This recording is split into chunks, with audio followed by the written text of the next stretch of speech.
DEA is a game. The drug war is a game. It was a very fun game that we were playing. A former DEA agent has been implicated in corruption. The Sinaloa Cartel. If they're not stopping all the drugs they can, what's the point of having them around?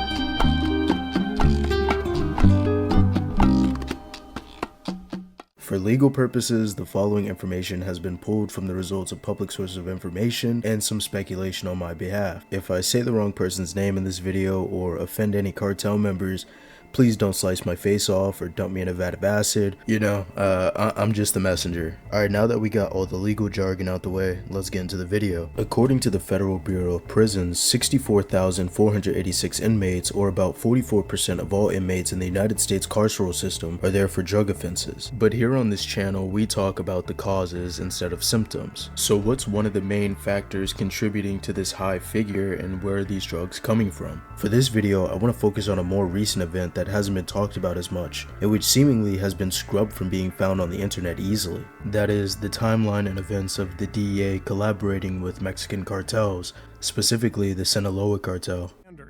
But even after his imprisonment and now extradition, the organization El Chapo built is very much intact. Sigue siendo el cártel más fuerte, definitivamente. Founded in the late 1980s, the Sinaloa Cartel is one of the most powerful and influential drug trafficking organizations in Mexico and the world, known for its drug networks that span across North America, Europe, and beyond, and they are primarily involved in the production and trafficking of various illicit drugs, including cocaine, heroin, marijuana, and methamphetamine. You probably already know their most famous member, Joaquin El Chapo Guzman. This cartel is known by its abilities to adapt to law enforcement strategies and its use of sophisticated smuggling techniques, and their escape plans, but we'll get to that. They've used submarines, and they even built a tunnel with a rail track going under a border. They've also built a notorious reputation for violence and ruthless tactics in its rivalries with other organizations. If you were a teen boy in a lunchroom, chances are you may have seen some of their work on LiveLeak. Their battles with groups such as the Zetas, the Gulf Cartel, and more recently the Jalisco New Generation Cartel, CJNG, have fueled the ongoing drug war in Mexico. These conflicts have resulted in countless deaths and have destabilized entire regions, with innocent civilians often caught in the crossfire. While Joaquin El Chapo Guzman is probably the most famous figure out of the cartel, the organization itself has many layers and a deep structure, with multiple leaders operating in different regions, overseeing the production, trafficking, and distribution of drugs. Guzman's escape from Mexican prisons in 2001, and again in 2015, the latter involving a dramatic tunnel escape, shows the cartel's ability to outmaneuver law enforcement. After Guzman's recapture and extradition to the United States in 2017, many wondered what impact his absence would have on the cartel's operations. Spoiler alert, they're still around. Come on!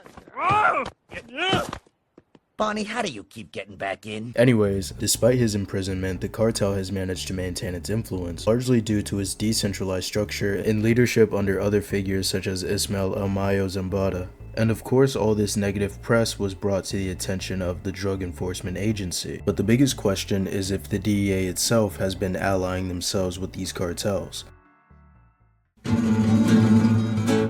Although the link to the investigation leads to a 404 error on various websites and even El Universal itself, I was able to find the direct file on it from the author herself, Doris Gamora, so thank you for allowing me to make this video. According to this article and its attached timeline and court documents, the DEA held meetings with known cartel members and drug traffickers with the goal of gaining intel on different cartels.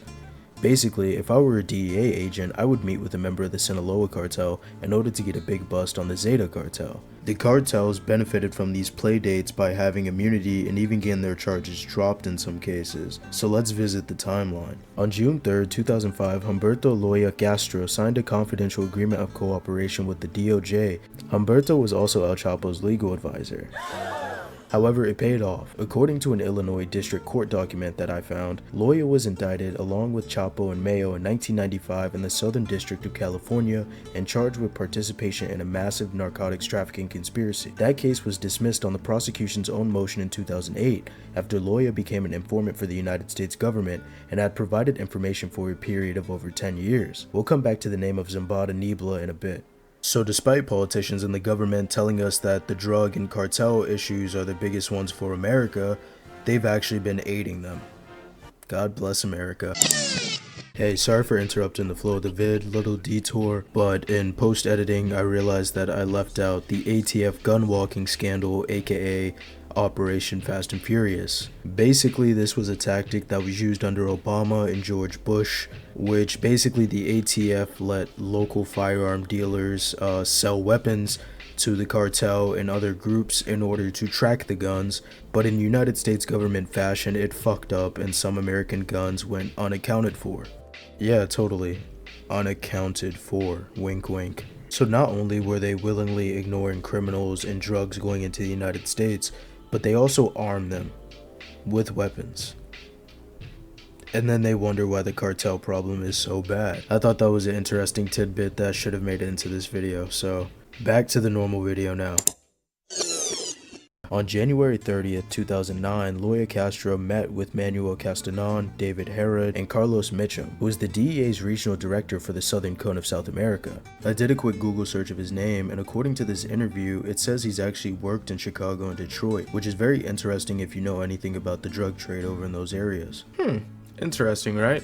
But anyways, let's get back into these court documents. The DEA was interested in having Loya Castro tell Vicente Zambada Nibla that he could get the same deal that other cartel members were getting. This name may sound familiar because it is El Mayo's son, who we mentioned earlier.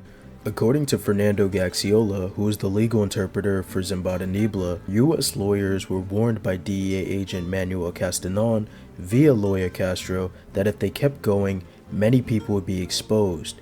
And additionally, they were informed that if Castanon and his relationship with the Sinaloa Cartel and with the United States government were exposed, and if Mr. Loya Castro's activities of providing information on other rival cartels were exposed, it would not only be bad for him, but for the US government, since they don't want anyone to know about their relationship with the leaders of the Sinaloa Cartel. No! Robert Mazur, a retired DEA agent, has also said on record that the use of members of criminal organizations against others by United States authorities is done more than it should. And funnily enough, that guy was an undercover agent under Pablo Escobar. Small world, man. Between 2009 and 2011, Houston DEA agents allegedly also established direct contacts with members of Los Zetas and the Gulf cartels with similar deals. But luckily, this saga was just an isolated event, and the video can end here. Just kidding. At the heart of most foreign interventions under capitalism, it usually boils down to two things: money and power. The United States has a long history of controlling and often being complicit in drug trades that come back to haunt us, while also destabilizing other countries in the process. Take Air America, for example. It started in 1946 as an airline meant for passenger and cargo aid. But it also had a very dark secret. It was actually covertly run by the CIA from 1950 to 1976 and has been accused multiple times of being used to transport drugs and illegal arms. For a quarter century, Air America flew on the front lines of the Cold War, owned and operated by the CIA. Historian Alfred McCoy dives deep into these CIA drug operations in this book, which I've read parts of for this video's research. McCoy even tested before the US Senate's Committee on Appropriations, accusing American officials of turning a blind eye to, and sometimes even working with, corrupt elements in Southeast Asia's illegal drug trade, all for political and military gain. He claimed that South Vietnam's leadership worked with the Floridian Trafficante family in order to traffic drugs within Vietnam and the United States with Air America, aka the CIA. Also, upon further research, it turns out that this same crime family was contracted to kill Fidel Castro. Because why the fuck not? Anyways, let's get back to the big idea. The US has supported regimes and proxy forces that benefit from drug trades as long as doing so serves American geopolitical interests, which they normally get around by saying, oh, we didn't know the people we funded sold drugs, and it's not like we sold them directly. The impact of these policies is not confined only to those countries where drugs are produced.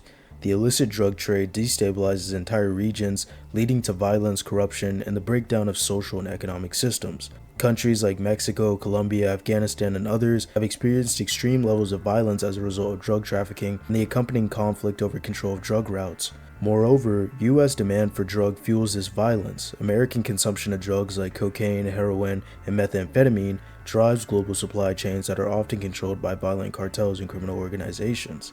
The United States is both the world's largest consumer of illegal drugs and the leading enforcer of anti-drug policies, creating a paradox where it has a vested interest in maintaining both the demand for and the suppression of drugs. Also, the necessary evil excuse for all of this doesn't work.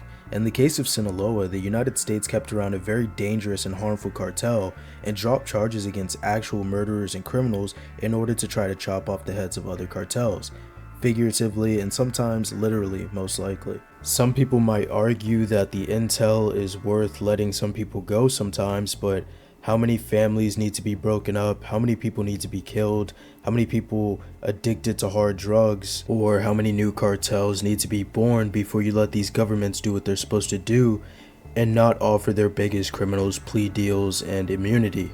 Ultimately, the war on drugs is not just about controlling illegal substances, but about controlling regions, resources, and influence. And while the United States government may present itself as a solution to the crisis, it's often complicit in perpetuating the very conditions that allow cartels like Sinaloa to prosper. The war is not one that can be easily won with more policing or more legislation. It's a war that requires a fundamental rethinking of United States drug policies, foreign interventions, and the prioritization of human life over political and financial gain. The truth behind all these alliances, hidden in court documents, whispered in the corridors of power, and scrubbed from public view, reveals that the drug trade is not just a battle between criminals and law enforcement, but a broader, more insidious conflict where profits and power often outweigh human lives. Until we confront this uncomfortable reality, the cycle of violence and corruption will only continue, with countless lives on both sides of the border left in its wake. If you got this far, thank you for watching this video. It came out shorter than I thought it would be, but sometimes I think a 12-minute video is better than an hour-long video full of like skits and just like beating around the bush. So yeah, I hope the wait was worth it for you guys. I've attached the major documents I talk about in the description, so like, comment, subscribe. Let me know what you think or what I left out, if anything. So yeah, see you in the next video. Bye.